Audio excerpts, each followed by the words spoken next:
धर्मपुर जहाँ जमीन तो थी पर पानी नहीं, सपने तो थे पर सहारे नहीं।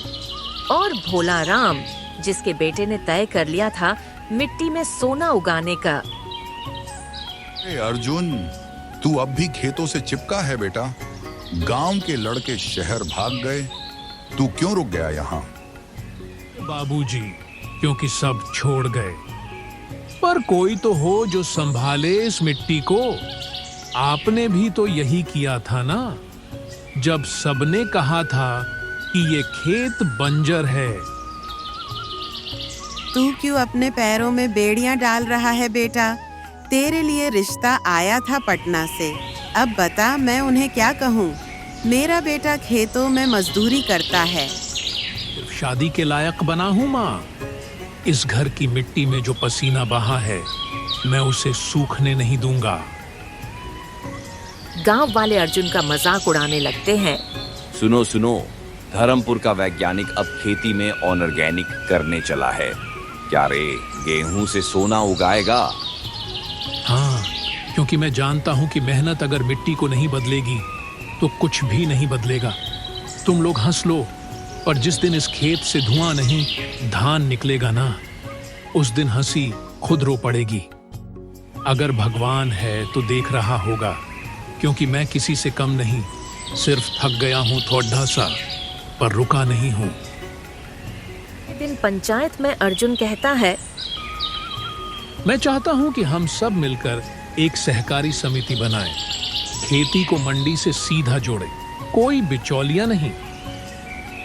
तू किस जमाने की बात कर रहा है अर्जुन? सेठ हरि प्रसाद को ये सब पसंद नहीं आएगा। पसंद आए या न आए, लेकिन अब गांव बिकेगा नहीं। अब हमारी मिट्टी हमारी ही रहेगी। बहुत दिन बाद अर्जुन के खेत में फसल उगने लगती है। तू देख रहा है ना बाबा, देख, इस बार मैंने हार नहीं मानी। ये रही तेरी जमीन, अब ये उग रही है। अर्जुन, ये खेत नहीं, मेरा सपना लहरा रहा है बेटा। मैं मर भी जाऊं तो चैन से मरूंगा अब। हे भगवान, मेरी मन्नत पूरी हुई। अब तू इसे बचा लेना। मेरी अर्जुन की मेहनत को कोई नजर न लगे। अरे छोड़ो, अभी तो मंडी में जाएगा तब देखना। सरकारी रेट और सेठ का रेट एक नहीं होता। अब मुझे कोई नहीं रोक सकता। मैंने साबित कर दिया, मिट्टी में अगर सच्चाई हो तो भगवान भी साथ देता है। अगली सुबह अर्जुन के खेत में कोई जलन के भाव से आग लगा देता है। अर्जुन की माँ चिल्लाते हुए कहती है, अर्जुन, अर्जुन उठ बेटा, खेत में आग लग गई बेटा। माँ, ये सपना नहीं हो सकता। मैंने एक एक पौधा अपनी हड्डियों से सींचा था। किसने किया ये? मिट्टी फिर से जल गई अर्जुन। इस बार मैं नहीं बचूंगा। मेरी इज्जत अब तेरे हाथों में है।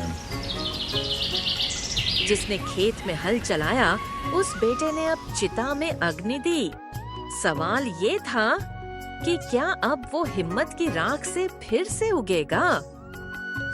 जिस रात खेत जला, उसी रात सेठ जी के नौकर को गुजरते देखा। मुझे लगता है इस सब में उसका हाथ है।